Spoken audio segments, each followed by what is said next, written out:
biasa karena kita punya Tuhan, amin. Oleh sebab itu mari kita bawa hati kita, persembahkan hati kita sepanjang hari ini. Kita mau menyembah Tuhan, haleluya. Dan sebelum kita masuk dalam ibadah kita, mari kita terus memperkatakan Mazmur 91, dalam lindungan Allah.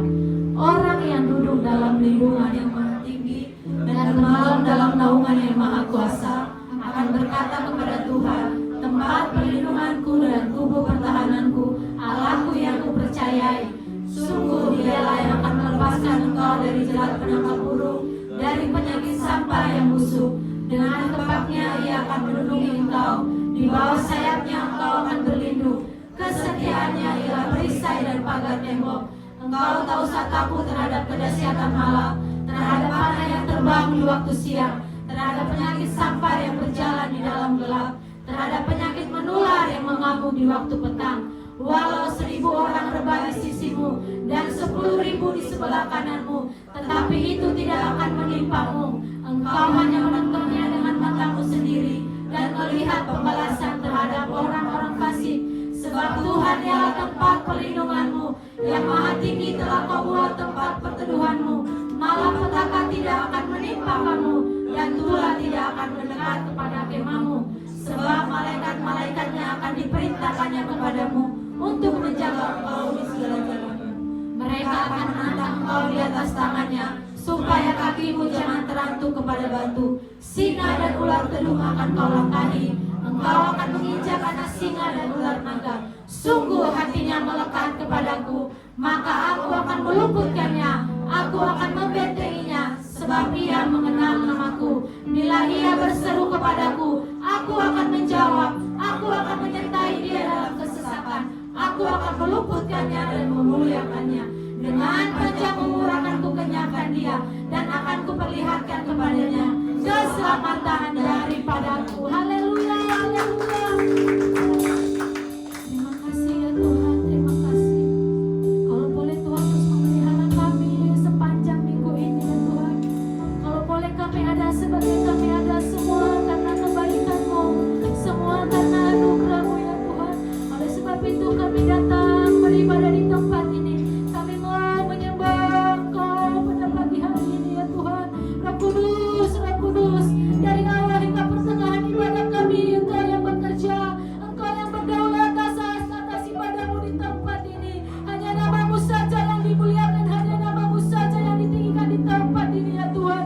Lewat penyembahan kami, lewat pujian kami, nama Tuhan yang diagungkan, nama Tuhan yang ditinggikan dalam nama Tuhan Yesus. Berkati kami semua, kami mau menikmati hadirat-Mu, kami mau menikmati berkat daripada Tuhan tercurah atas kami pada pagi hari ini ya Tuhan. Sehingga setiap umat-Mu yang datang mengalami sakit penyakit, Tuhan Engkau sembuhkan, mengalami beban berat, Tuhan Engkau berikan jalan keluar ya Bapakku. Terima kasih, terima kasih. Kami mau masuk dalam hadirat Tuhan. Terima kasih. Silakan dulu Bapak Ibu Saudara tetap dalam hadirat Tuhan. Haleluya.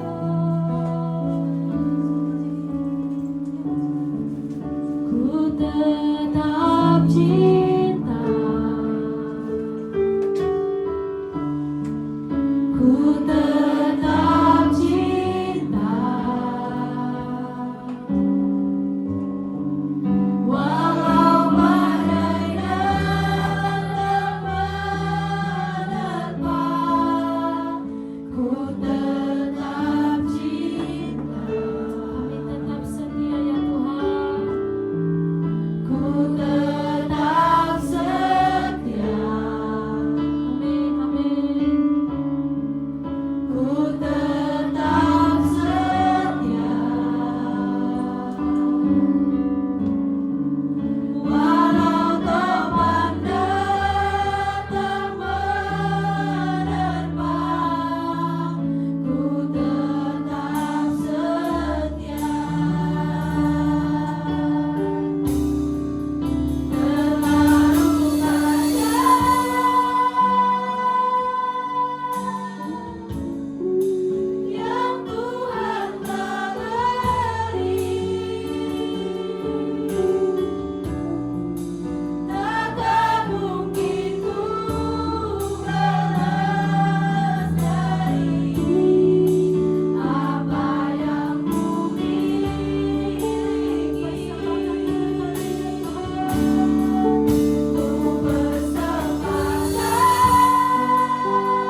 tiba saatnya kita akan mendengar firman Tuhan.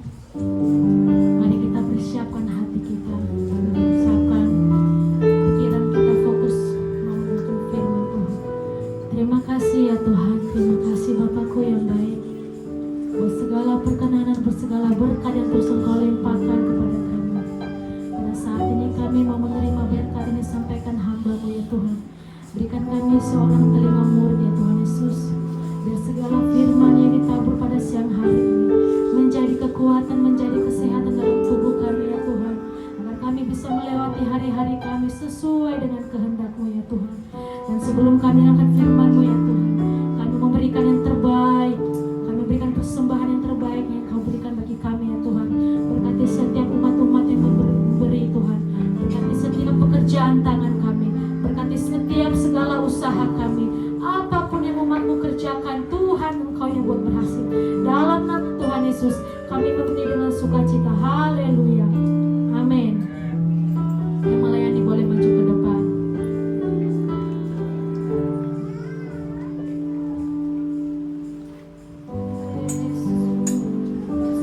Aku cinta kepadamu Yesus, aku cinta kepadamu Yesus, aku cinta kepadamu Yesusku, aku cinta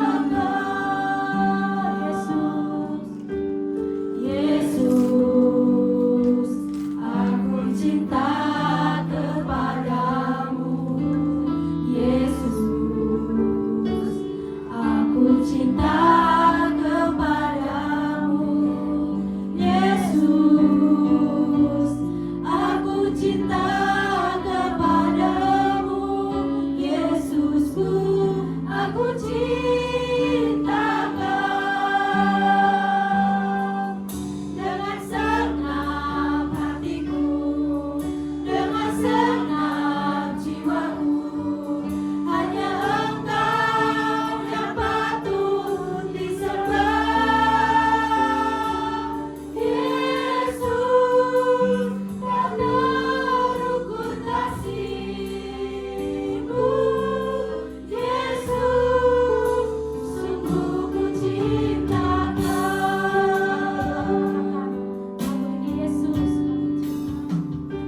kami berdiri di atas mimbar ini, waktu kami duduk, waktu kami berjalan, kami percaya kami hidup hanya karena cinta kasih Tuhan.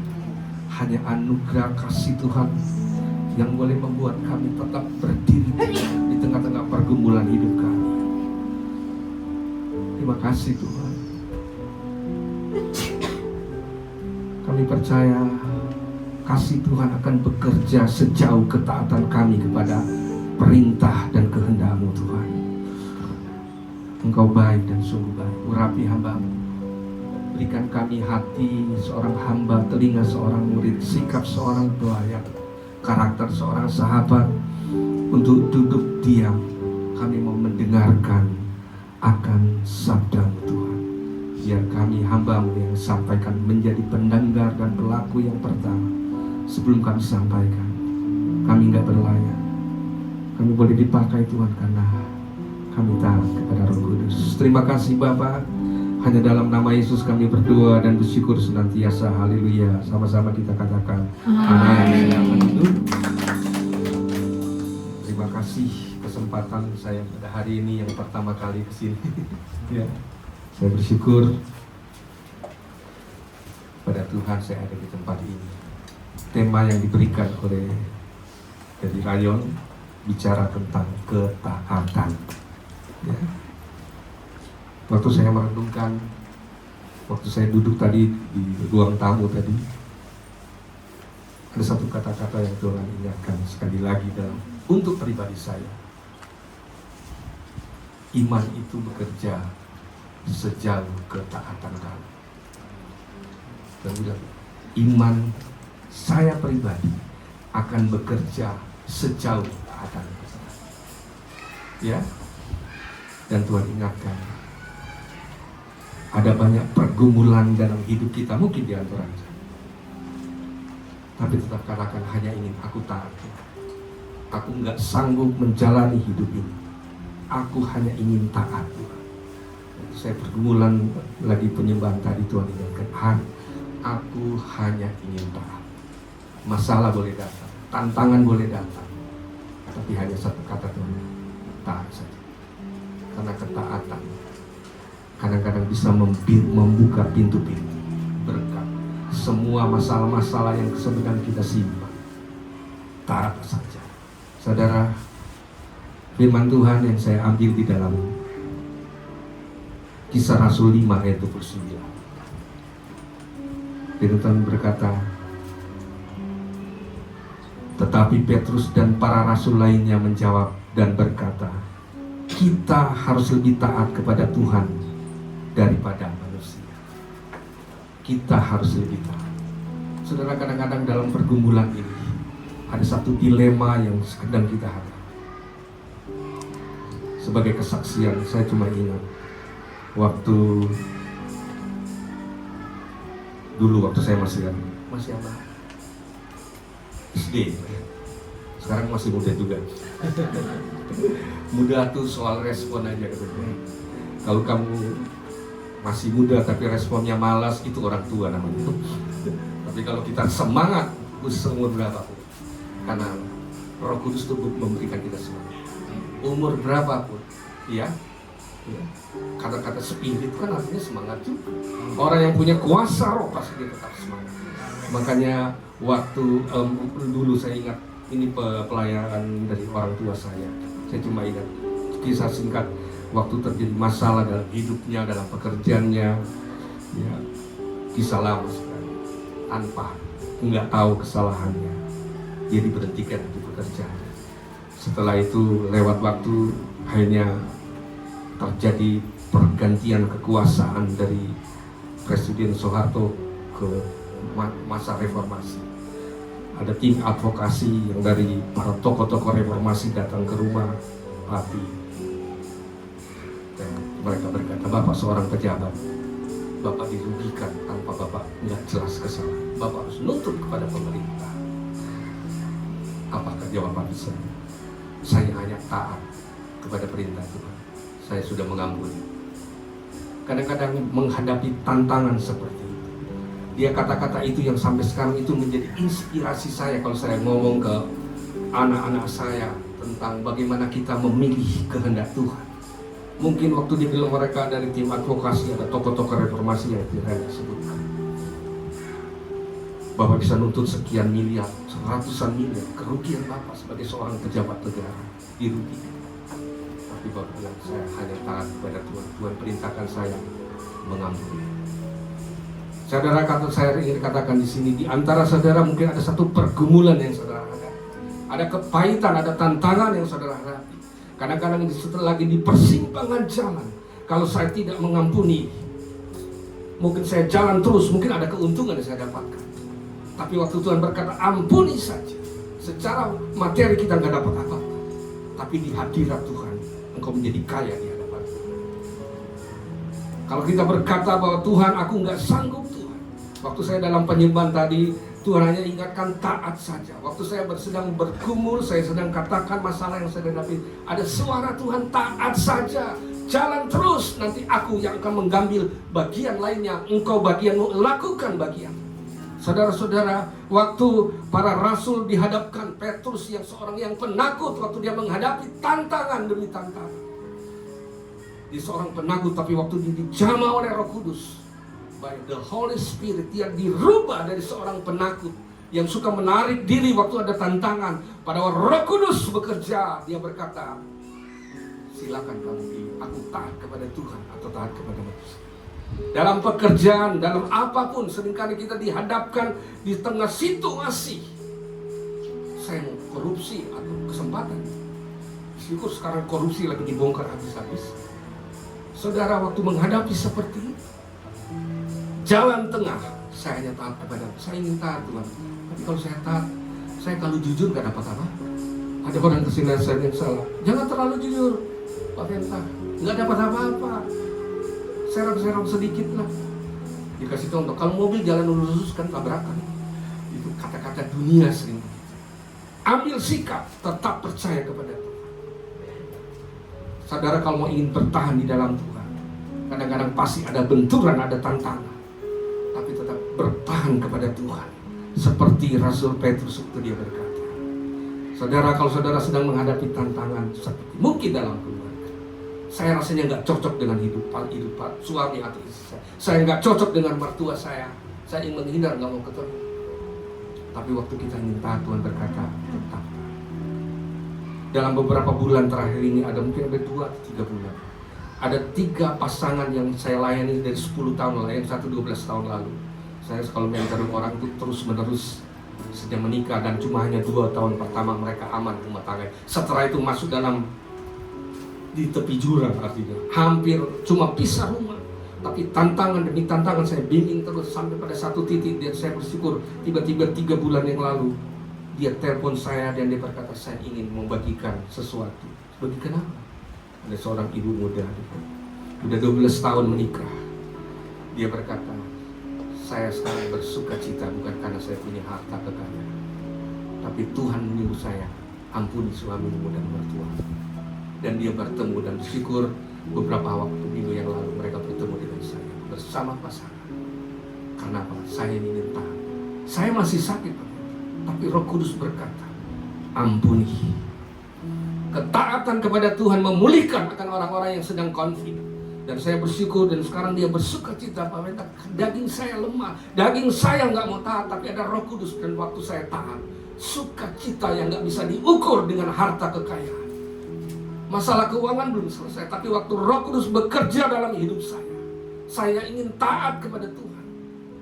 Dan biasanya dia penuh kebencian dengan suaminya, tiba-tiba dia ngajak suaminya bertemu dengan saya. Setelah hampir 10 tahun konflik rumah tangga, konflik sih konflik, tapi anak ada 2. Saya bilang konflik tapi tetap keturunan juga. Saudara, kadang-kadang ketaatan itu memang kadang-kadang harus kita korbankan apa? Rasa harga diri kita. Kalau orang masih sombong, sulit untuk taat. Kalau orang masih memegang gengsinya, merasa kebenarannya sendiri, dia sulit untuk taat. Tapi belajarlah untuk taat. Saya sangat suka kata-kata David Livingstone yang berkata, orang-orang berbicara tentang pengorbanan yang telah saya lakukan dalam menghabiskan begitu banyak hidup saya di Afrika. dengan tegas, tidak ada perkorban. Dia berkata, tidak ada perkorban. Katakan saja itu adalah hak istimewa.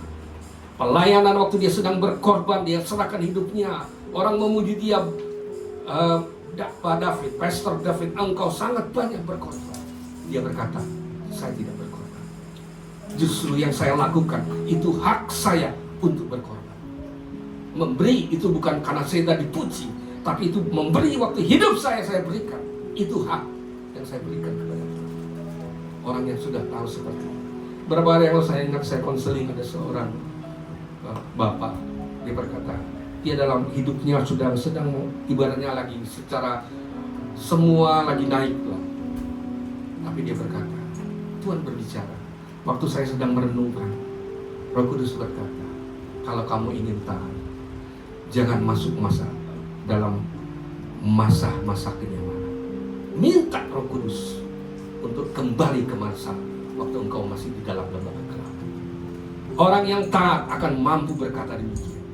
Saya rindu saya masuk ke lembah-lembah kekelaman, dan di situ waktu lembah kekelaman, di dalam ketidaknyamanan, saya merasakan Tuhan itu hadir. Kadang-kadang kenyamanan kita sadar kita sebenarnya melayani Tuhan atau sedang melayani diri sendiri.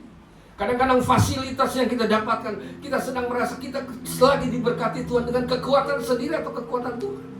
Nggak bisa dibedakan. Waktu dia merasa Tuhan berkati dia, Tuhan Roh Kudus waktu dia berdoa, dia berlutut dan Tuhan ingatkan, kembali ke masa engkau yang tidak nyaman. Kembali kepada zona waktu engkau masuk di dalam lembah-lembah kekelaman, karena di situ hadirat Tuhan engkau rasakan. Engkau memuji Tuhan, engkau menangis, dan engkau merasakan hadirat Tuhan justru memimpin engkau pada saat seperti itu. Kalau orang kaya taat, saya bersyukur. Ini orang yang taat. Bukan dia minta kenyamanan, tapi minta Roh Kudus ingatkan masuk. Kalau engkau ingin belajar tentang hadirat Tuhan, masuk ke dalam ketidaknyamanan. Ada beberapa hal yang saya sampaikan. Berapa menit ya? Pertama, ada 1 poin tentang ketaatan. Pertama, PowerPoint berikutnya. Nilai ketaatan bukan terletak pada jabatan dan status di dalam gereja. 1 Korintus 1 ayat 28. Dan apa yang tidak terpandang dan hina bagi dunia dipilih Allah, bahkan apa yang tidak berarti dipilih Allah untuk meniadakan apa yang berarti. Yang tidak terpandang. Jangan disalah mengerti. Karena bilang, kalau begitu saya jadi orang gak terpandang aja, nakal aja lah supaya dipilih Tuhan. Bukan konteksnya. Karena pada waktu itu kekristenan itu dianggap sesuatu yang hina bagi waktu itu. Kekristenan pada zaman Rasul Paulus menulis ayat ini, kekristenan dianggap orang hina, orang buangan, orang yang tidak berarti. Tapi mereka percaya Tuhan. Orang-orang yang siap mati bagi Kristus. Maka dia berkata apa yang tidak terpandang. Kalau zaman sekarang sih jadi orang Kristen, bangga saya jadi orang Kristen. Pada zaman itu orang yang siap saya menjadi Kristen, siap jadi tidak terpandang, siap dihina. Pengikut Kristus itu kata-kata Kristen, kata-kata hinaan pertama kali. Dan Rasul Paulus kata, kalau ingin menjadi Kristen, siap dihina. Katakan kiri kanan, kamu siap dihina? Gak siap, Pak.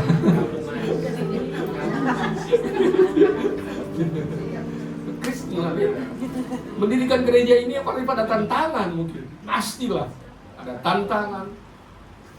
Tantangan zaman sekarang waktu zaman Rasul dan sekarang berbeda, tapi siap, ya. Siap sekalipun aku mungkin ditolak gitu. Ada beberapa yang saya juga baru layani, ada 2 minggu terakhir, seorang anak muda dia menyerahkan dari orang seberang, dia menyerahkan hidupnya kepada Tuhan. Masih umur 20 tahun, wanita. Pada waktu saya tanya setelah saya baptis, taruh sore juga saya membimbing, saya mentoring terus. Saya tanya, kamu ikut Tuhan, alasannya? Karena saya percaya Tuhan Yesus. Dan akhirnya barusan tadi kemarin malam, Sabtu malam, ada dia sampaikan, dia sudah dianggap bukan keluarga lagi, dicoret dari daftar keluarga. Bahkan HP yang dia pakai diambil semua, yang dia punya laptop yang dibeli oleh orang tua diambil semuanya. Kamu siap? Saya siap. Saya ikut Tuhan bukan karena teman sahabat, tapi karena saya siap. karena dia masih di bawah umur 20 tahun. Secara perdata itu saya harus ketemu, nanti saya akan ngomong, mungkin bikin memang ada surat pernyataan. Saya lagi cari konsultasi dengan pihak para pengacara yang saya kenal, yang anak rohani saya, untuk menyampaikan hal seperti ini. Orang waktu mengambil sikap menjadi percaya kepada Tuhan, siap dihina, siap disingkirkan. Ada banyak orang. Sekitar 6 bulan lalu juga saya layani dan saya baptis ada seorang anak muda umur 8 tahun. Sampai detik ini orang tuanya belum tahu kalau dia jadi Kristen. Orang tuanya di Bandung dan dia ada di Bekasi, dia buka usaha sendiri, dia tinggalkan. Kalau dia ke Bandung sering dia kasih orang tua tanya, kok kamu nggak sholat kan? Ya dia mereka nggak tahu. Dia cuma dalam kamar, ada di kamar, padahal dia lagi dewasa. Siap disingkirkan. Kalau orang Kristen dari kecil mungkin nggak merasakan. Saya punya komunitas dari orang-orang yang dari seberang, saya bentuk satu komunitas sendiri. Saya bikin beberapa komunitas yang saya bentuk, saya mentoring, karena sekarang mentoring nggak bisa ketemu, ya dalam grup WA aja. Saya mentoring juga ada orang-orang yang sakit kanker semua, saya bikin satu grup. Supaya kadang-kadang konseling orang begitu, orang terlalu peka. Orang yang sakit kanker kadang-kadang firman Tuhan bisa merasa diyakini. Kayak kena kutuk, jangan sembarangan. Baru saya konseling juga ada anak-anak muda, keluarga muda, saya bimbing, saya bentuk satu komunitas, membentuk mereka supaya mereka ada yang membapai mereka, yang mereka kasih firman. Kadang-kadang saya bagi karena mereka para generasi muda yang lagi naik karir mereka, saya sharing karena saya juga ikut satu komunitas bisnis walaupun saya pendeta, informasi bisnis, ada informasi tentang motivasi, tentang apa, ada seminar saya ikut supaya saya belajar juga masalah ekonomi, saya share di situ. Pendeta juga harus ikut semua ya, supaya ngerti semua. Ya. Saudara, di sini dikatakan nilai ketaatan kita pertama tidak terletak pada jabatan dan status kita di dalam Indonesia. Yang kedua, taat dalam bahasa Ibrani artinya syamah, artinya mendengar. Lebih banyak dikatakan mendengar, menyimak, memberi perhatian, memahami, tunduk. Orang yang taat mendengar, mendengarkan, bukan hanya mendengar, mendengarkan. Kata mendengar dan mendengarkan bukan. Kalau orang mendengar, ya sekedar dengar, ya. Duduk, nggak lihat muka, tapi mendengarkan bahasa tubuh, seluruh body language kita, melihat orang yang sedang berbicara. Memang dalam psikologi biasa wanita lebih gampang mendengarkan katanya. Menurut laki-laki kadang-kadang hanya sambil kerja ada orang ngomong ya ngomong aja, tapi wanita nggak harus dilihat mukanya. Beda. Coba lihat yang suami istri di sini. Dan memang saya merasakan dulu saya praktekkan kalau saya bicara kadang-kadang saya lagi kursi sampai istri saya lagi ngomong, saya nggak lihat, lihat muka saya. Oh iya, mesti lihat rupanya bukannya kalau istri. Iya. Ingat, yang kedua tentang taat dalam bahasa Ibrani syama artinya mendengar, menyimak, memberi perhatian, memahami. Yohanes 8 ayat 47b. Saya cuma ambil sedikit. Itulah sebabnya kamu tidak mendengarkannya, sebab kamu tidak berasal dari Allah. Pastikan kenapa kita berasal dari Allah. Orang yang berasal dari Allah harus ada benih Tuhan. Benih Tuhan akan terjadi pada waktu kita lahir baru. Kita bertobat dan kita dilahirkan kembali dalam roh dan kebenaran. Waktu benih ilahi masuk di dalam roh kita. Ingat, kita melayani karena ada benih ilahi. Ada Roh Kudus, ada roh pertobatan dalam hidup kita. Ingat, pertobatan bukan hanya waktu kita lagi berada di atas mimbar. Kita harus punya pelayanan kelahiran kasih. Itu namanya benih, itu akan masuk. Saya bersyukur saya dilahirkan kembali.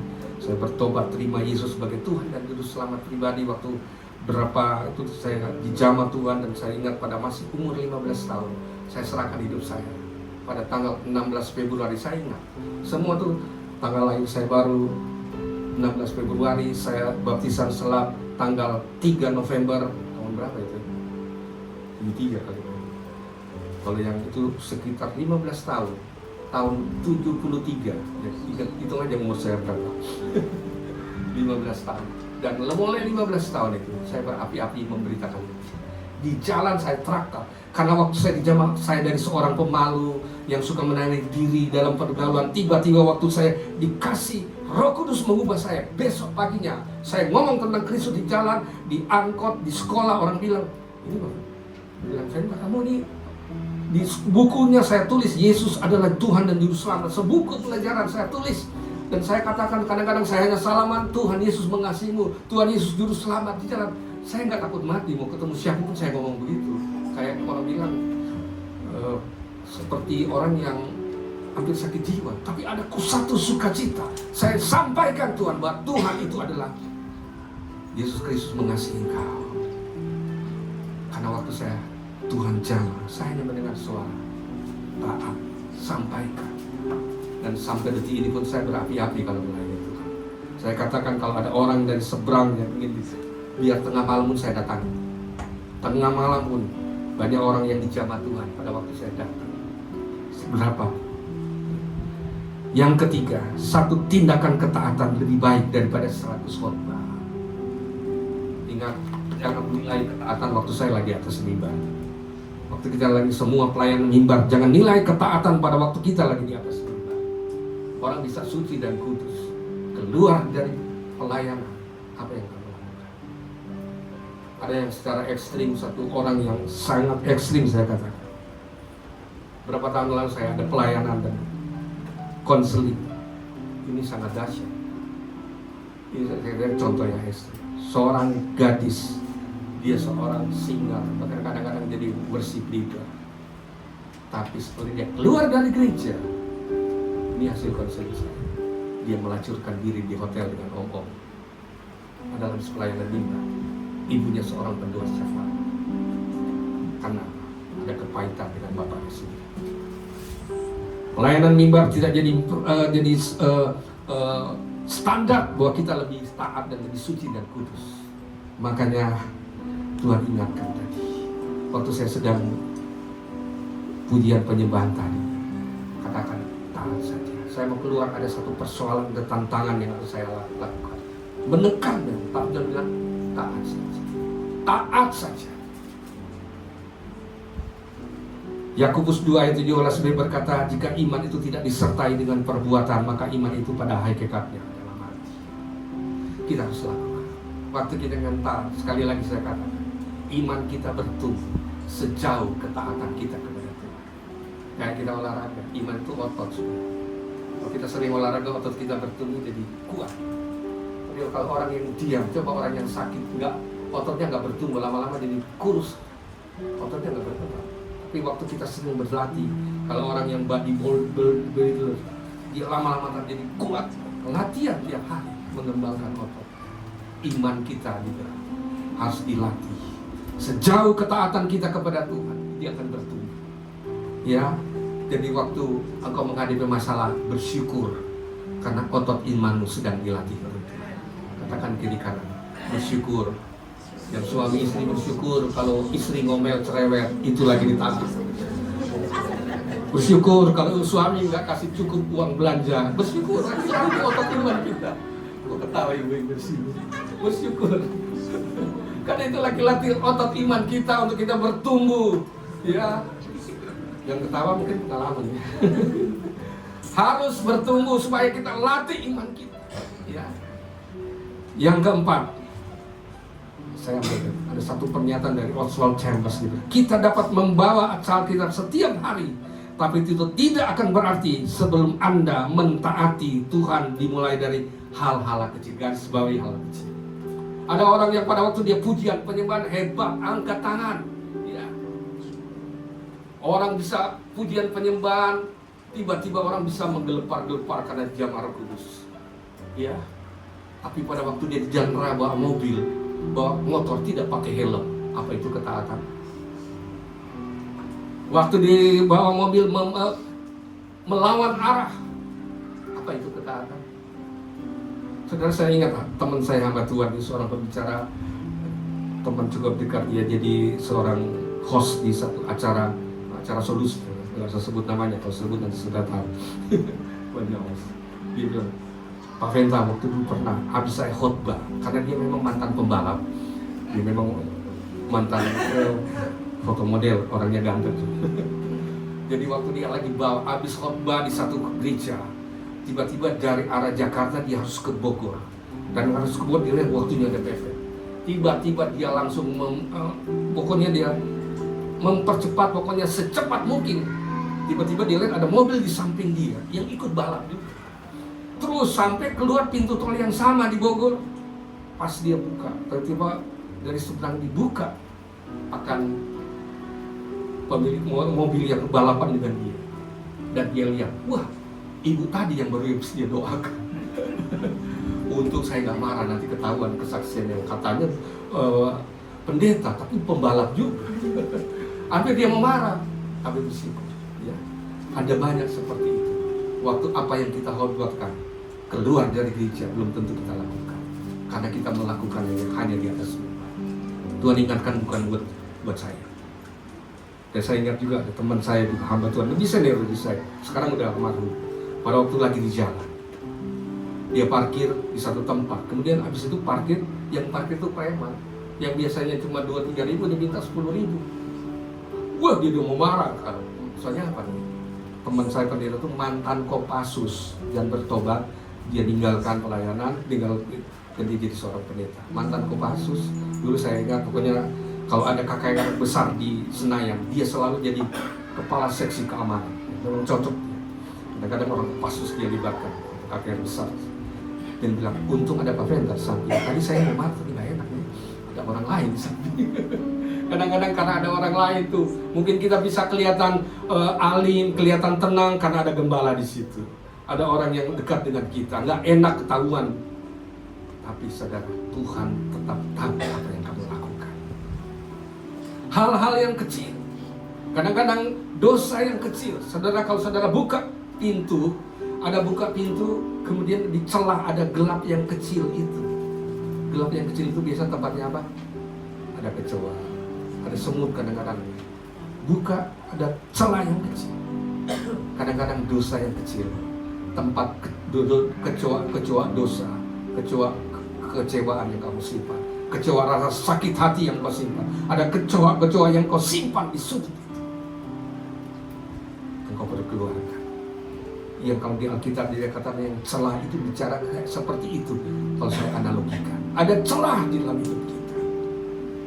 Kita harus akui hal-hal yang kecil. Mungkin hal yang kecil itu mungkin waktu engkau berkata nggak apa-apa kan. Waktu saya kerja di kantor saya ambil sedikit lah. Itu kan cuma kertas saya bawa ke kantor, cuma setengah rim kok bawa ke. Hal-hal yang kecil.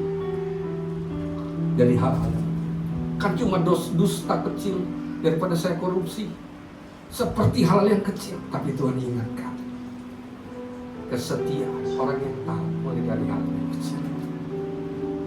Yang kelima, orang yang taat akan berkata, terima kasih Tuhan, Engkau melayakkan aku masuk di dalam lembah kekelaman. Tadi saya tersinggung. Mazmur 23 ayat 4, sekalipun aku berjalan dalam lembah kekelaman, aku tidak takut bahaya. Ya, ciri orang yang tidak taat. Kenapa dia taat? Karena dia nggak percaya Tuhan. Gampang takut. Saya katakan sekali lagi, ciri orang yang tidak taat, mudah takut. Ada apa sedikit? Tengah malam mati lampu, ke kamar mandi aja pakai basah rok. Ada yang begitu? Semuanya takut. Tapi waktu kita tahu, kita sudah berjalan yang benar. Ya. Tetap tahu Tuhan beserta dengan kita. Yang keenam, orang yang taat akan berkata, hidupku bukan aku lagi, tapi Kristus yang hidup di dalam aku. Galatia 2 ayat 20 ada berkata di dalam, namun aku hidup, tetapi bukan lagi aku sendiri yang hidup, melainkan Kristus yang hidup di dalam aku. Kalau Kristus hidup di dalam aku, orang gak bisa lihat siapa dalam hidup, apa yang isi dalam hatimu. Waktu tekanan datang, itu yang akan keluar dari mulut. Kalau engkau mengisi dengan kasih Tuhan, kalau engkau mengisi dengan kasih pengampunan, waktu masalah dalam keluargamu, suami istri yang keluar pengampunan. Tapi yang diisi itu memang ada hubungan dengan pola asuh dari masa kecil. Ada hubungan namanya dengan inner child wounds. Ada luka-luka masa kecil yang gak diselesaikan pada waktu terjadi masalah. Makanya saya kalau dalam konseling, kalau ada anak-anak yang mau menikah tapi dia punya ada kepahitan dengan orang tua, saya katakan balik dulu, pulihkan dengan orang tua. Pulihkan siapapun, engkau harus pulihkan karena engkau bawa itu dalam rumah tangga. Ada luka-luka masa kecil yang kadang-kadang gak disadari. Dia berkata itu kan lalu.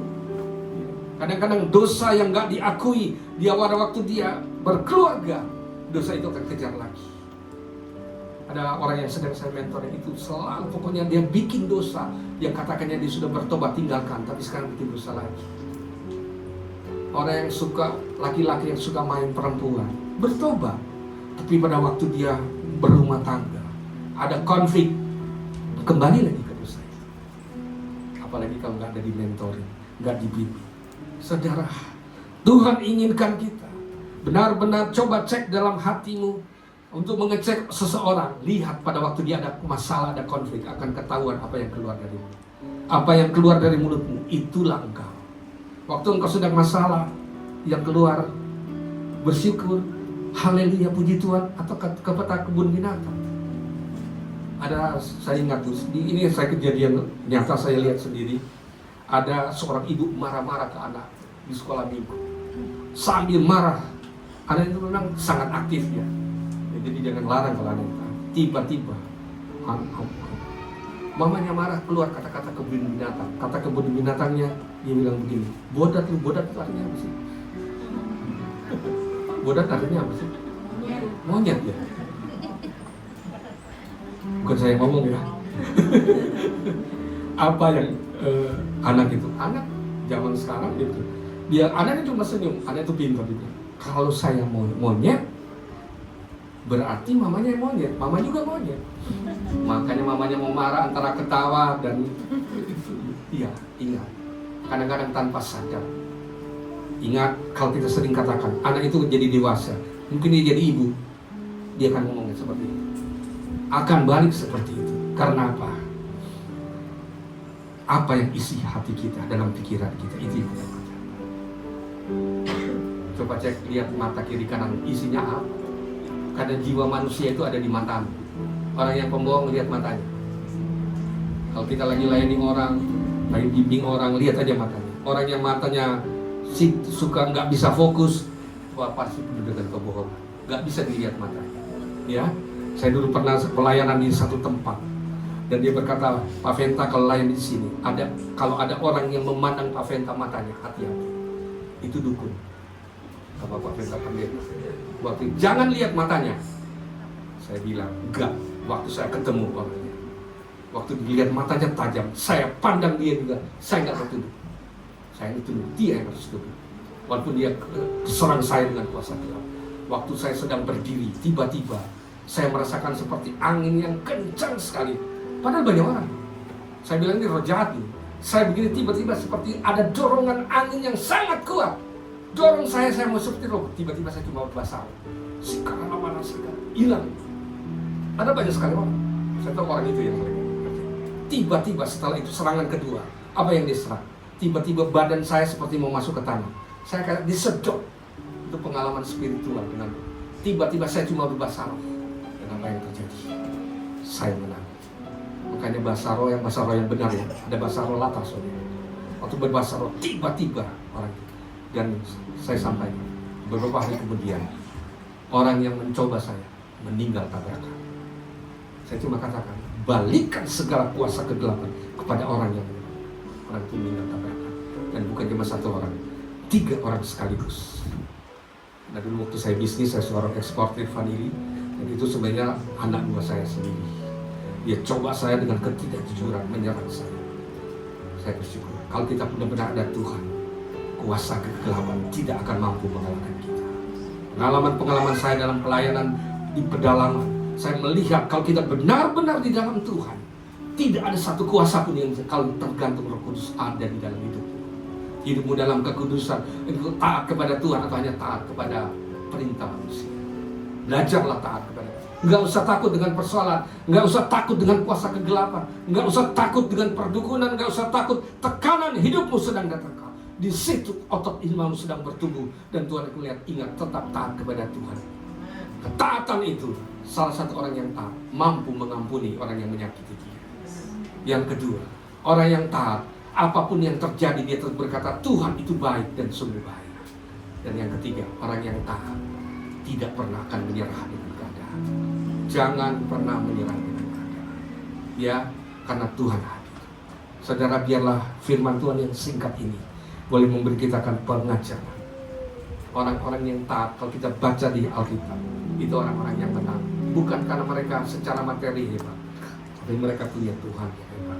Murid-murid Yesus bukan orang-orang hebat, bukan orang yang terpandang, tapi mereka orang hebat karena hidupnya diisi oleh siapa? Kristus. Kayak gelas ini, kalau kita lihat gelas ini yang berharga apanya? Isinya apa botolnya? Gelas airnya. Setelah kita minum, kita buang. Yang berharga adalah hati nurani, bukan penampilan, bukan jas yang saya pakai, tapi siapa yang bertakhta, itu yang kau nilai. Katakan kiri kanan, nilaimu karena Kristus ada di dalam. Mari kita satukan dalam doa. Ada satu lagu yang saya sangat suka, sebenarnya lagu masih baru. Yesus Setia, tahu nggak lagu? Ada yang tahu? Bukan Tuhan Yesus Setia. Ya, itu lagu yang lama, tapi Yesus Setia. Tapi kalau nggak salah, lagu tentang kesetiaan. Sebenarnya tadi lagunya berbicara, walaupun Tuhan tak jawab doaku, tapi aku tetap setia. Ada lagu itu yang nyanyi kalau nggak salah Jason Chandra penciptanya, dan yang nyanyi yang lagi dipopulerkan itu kisah nyata sebenarnya yang dibikin lagu. Jadi seorang hamba Tuhan, dia sakit kanker sangat luar biasa. Dia sakit, dan waktu diceritakan kesaksian dibikin lagu. Ya, tahu lagu itu? Ya, kalau nggak tahu kita lagu Tuhan Yesus Setia aja. Tuhan Yesus Setia. Kita bangkit berdiri sama-sama.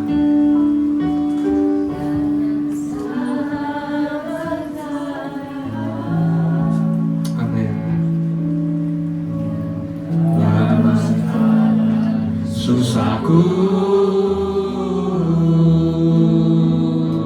selalu menghidupku. Dia mengerti bahasa,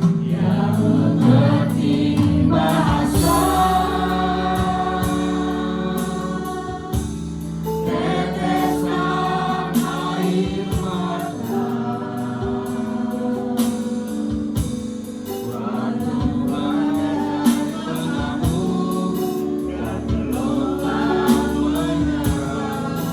Tuhan Yesus setia. Katakan sekali, Tuhan Yesus setia.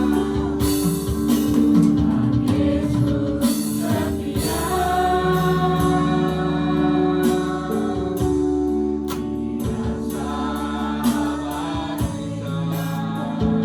dalam susah-susahku, dalam susah-susahku selalu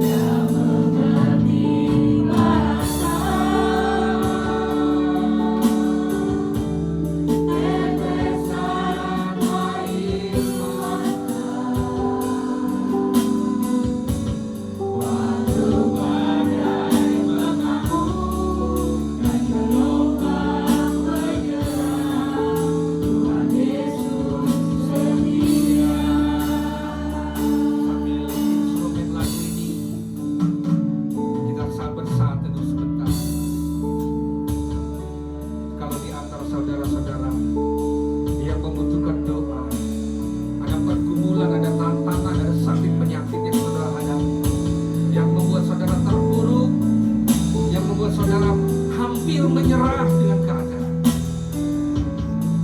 Tetap setia kepada Tuhan. Ada seorang hamba Tuhan berkata, bebaskan aku dari segala keterikatan, bebaskan aku dari segala kepahitan, bebaskan aku dengan keterikatan dengan apa kehendak kuasa kegelapan, kenyamanan dunia.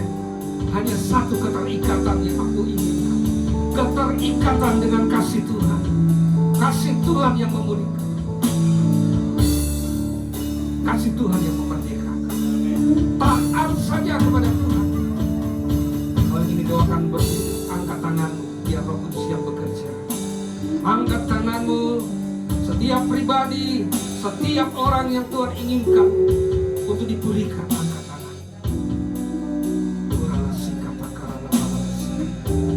Terima kasih Bapa. Kami percaya kuasa kegelapan tidak akan bisa menjamah kami, menghancurkan kami kalau kami taat kepada Tuhan. Seperti Rasul Petrus berkata, silakan engkau pilih, kita taat kepada Tuhan atau kepada manusia. Saat ini pengampunan itu soal pilihan. Ketaatan itu soal pilihan. Engkau memilih ketaatan atau mengampuni dan mengampuni. Tolak semua kebencian. Ambil pilihan, ambil keputusan untuk tetap taat. Terima kasih Bapa. Kadang-kadang ketaatan yang kita merasa sakit, merasa tertekan. Tapi ingat, akhir dari ketaatan, engkau akan diberkati Tuhan, masalah akan diselesaikan. Setiap sakit penyakit Tuhan dijamah oleh Tuhan dalam nama Yesus. Berkati pelayanan Aindri, Budwi, dan seluruh tim pelayanan. Berkati tim pujian penyembahan di tempat ini. Kau berkati biar mereka menjadi anak-anak muda yang sungguh-sungguh cinta Tuhan, yang hidup di dalam kekudusan, menjadi alat Tuhan untuk menggenapi Tuhan kegerakan Pentakosta ketiga pada akhir zaman ini. Terima kasih Bapa, kami serahkan semuanya jemaat di tempat ini dalam kuasa dan pemulihan Tuhan. Terus kami katakan, kami hanya ingin taat, kami gak sanggup lagi, kami hanya ingin taat. Terima kasih Bapa, hanya dalam nama Yesus kami berdoa dan bersyukur. Haleluya, amin. Silakan duduk, Tuhan Yesus memberkati.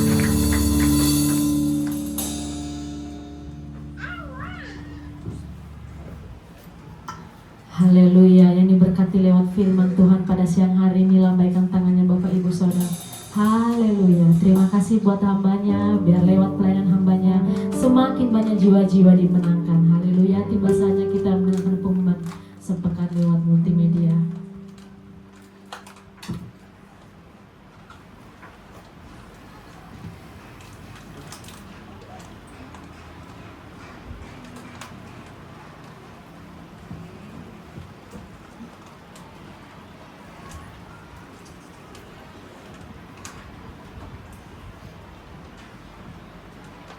Kita akan belajar mengenai tema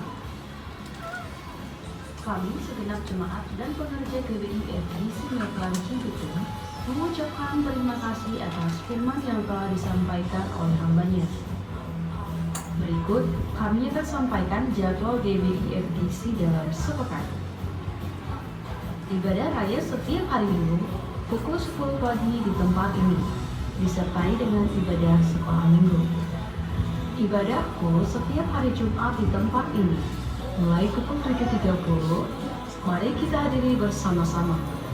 Menara doa setiap hari Senin sampai Sabtu di tempat ini, dimulai pukul 7 malam dan terbuka bagi semua jemaat Tuhan.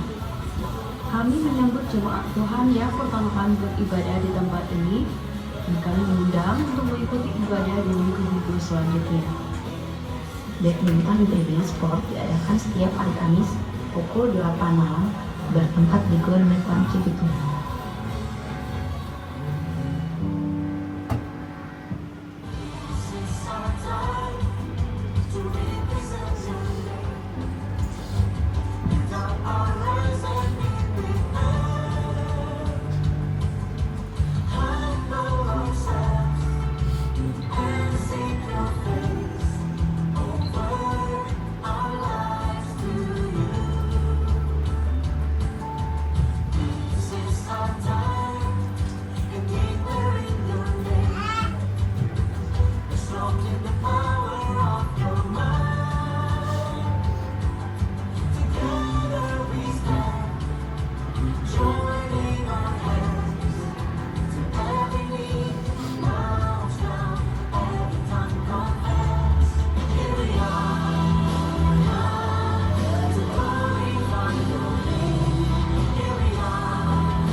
Yesus memberkati.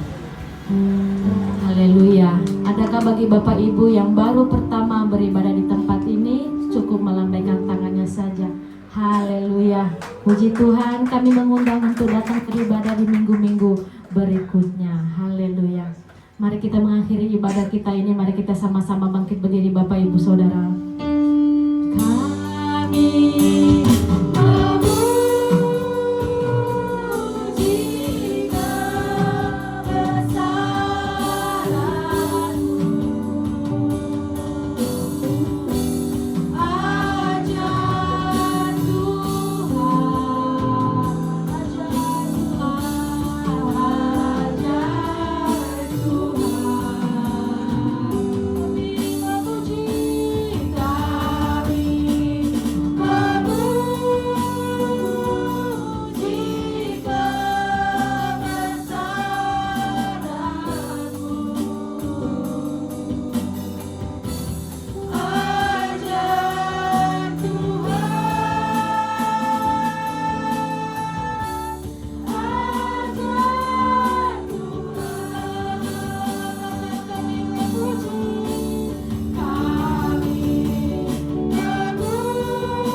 kembali kami menghampiri tahta-Mu yang kudus Tuhan.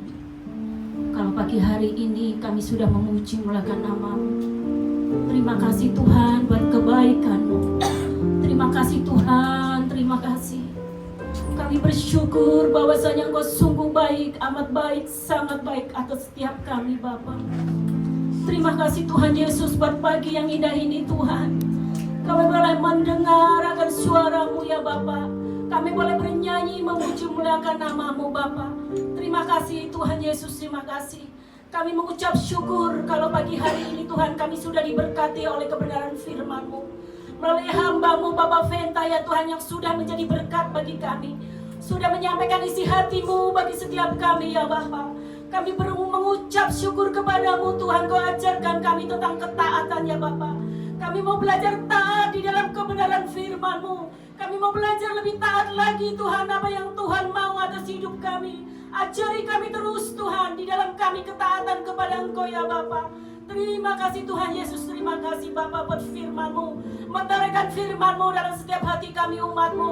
Sehingga firman-Mu bertumbuh, berakar, berbuah dalam setiap kehidupan kami umat-Mu Bapa. Terima kasih Tuhan Yesus, kami berdoa buat hamba-Mu Bapak Venta yang sudah menjadi berkat bagi kami. Tuhan berkati lebih lagi Tuhan hamba-Mu. Tuhan berkati pelayanannya, pekerjaannya ya Tuhan. Berkati ya Tuhan keluarganya, istri dan anak-anaknya. Apapun yang dikerjakan ya Tuhan memberkatinya ya Bapa. Tuhan akan pakai lebih lagi Tuhan untuk melayani pekerjaan Tuhan ya Bapa. Terima kasih Tuhan, kami serahkan hamba-Mu ini kepada-Mu ya Bapa. Kami juga mengucap syukur Tuhan buat hamba-hamba-Mu yang sudah melayani di altar-Mu. Engkau berkati worship leader, singer, imam musik, semua yang mengambil bagian di dalam pelayanan pagi hari ini. Semuanya diberkati oleh Engkau ya Bapa. Terima kasih Tuhan, terima kasih Bapa. Kami juga berdoa ya Bapa buat Bapak Gembala Rayon kami ya Bapa. Berkati Bapak Adi Markus Tuhan Yesus. Biar setiap pelayanannya ya Bapa. Oh Tuhan, Engkau pakai lebih lagi, lebih dahsyat lagi Bapa. Ya Tuhan, banyak melalui hamba-Mu, banyak cabang, banyak ranting dibuka melalui rayon 8 ya Bapa. Terima kasih Tuhan Yesus, berkati keluarganya, istri dan anak-anaknya, serta penggembalaannya, semuanya diberkati oleh Tuhan. Terima kasih Bapak, kami juga berdoa, mengucap syukur. Tuhan tetapkan gembala di tempat ini, Tuhan Bapak Indriatmo Bapak. Tuhan, terima kasih Engkau berkati lebih lagi. Tuhan, Kau berikan hikmat kepemimpinan Tuhan. Berkati pelayanannya, pekerjaannya, rumah tangganya, istri dan anak-anaknya. Tuhan berkati Bapak. Terima kasih Tuhan Yesus. Kami juga berdoa buat Bapak pembina kami, Bapak Insinyur Niko Nyotora Harjo ya Bapak. Bila pengurapan yang dasar dari Tuhan turun atas hamba-Mu ya Bapak, sehingga visi dan misi-Mu boleh sampai ke setiap kami para jemaat-Mu Tuhan. Terima kasih Tuhan, Kau berkati lebih lagi pelayanannya, oh Tuhan, berkati ya Bapak atas bangsa-bangsa, berkati serta penggembalaannya Bapak, keluarganya, rumah tangganya, semuanya diberkati oleh Engkau Bapak. Terima kasih Tuhan Yesus. Kami juga berdoa buat setiap jemaat-Mu yang sudah hadir pada pagi hari ini. Kami percaya setiap kami sudah diberkati oleh Engkau ya Bapak. Kami mendapatkan sukacita, damai sejahtera yang daripada Tuhan. Terima kasih Tuhan Yesus. Kami juga berdoa atas bangsa negara kami. Berkati bangsa negara kami, aparat yang tertinggi sampai yang terendah, semuanya diberkati oleh Engkau Bapak. Berkati persembahan kami Tuhan. Engkau sucikan, kuduskan persembahan kami Bapak. Engkau Tuhan berkati lebih lagi persembahan kami. Engkau berkati tangan-tangan yang melololanya Tuhan. Terima kasih Bapak. Terima kasih Tuhan Yesus. Kalau sebentar kami mau pulang Tuhan, kami siap menerima berkat daripada-Mu melalui hamba-Mu, dan kami mau berdoa sebagaimana doa yang sudah Engkau ajarkan kepada kami. Kuduskanlah nama-Mu, tanganlah kerajaan-Mu, berikanlah kami pada hari ini makanan kami secukupnya, dan ampunilah kami akan kesalahan kami, seperti kami juga mengampuni orang yang bersalah kepada kami. Dan jangan membawa kami dalam mencoba, tapi lepaskan kami daripada yang jahat. Karena Engkau yang kerajaan dan kuasa dan kemuliaan sampai selama-lamanya. Amin. Sidang jemaat yang dikasihi oleh Tuhan Yesus, kembalilah ke dalam kenyataan hidupmu sehari-hari. Taatilah firman Tuhan. Obedience, taat kepada firman Tuhan. Nyatakanlah kasih Tuhan bagi semua orang, dan untuk itulah engkau menerima berkat. Angkat kedua tanganmu dan aminkan setiap perkataan ini. Tuhan memberkati engkau. Tuhan berkati suami, istri, anak, cucu-cucumu. Tuhan memberkati rumah tanggamu, finansialmu. Tuhan memberkati sekolah dan studimu. Tuhan memberkati pekerjaan dan usahamu. Tuhan memberkati setiap rencanamu. Apapun yang engkau perbuat, Tuhan membuatnya berhasil. Kasih karunia dari Allah Bapa dan damai sejahtera dari Tuhan Yesus, serta persekutuan yang manis dengan Roh Kudus menyertai kehidupanmu dari sekarang sampai Maranatha. Tuhan Yesus datang 2 kali menjemput kita di awan-awan yang permai, bahkan sampai selama-lamanya. Supaya yang percaya dan sudah diberkati katakan amin.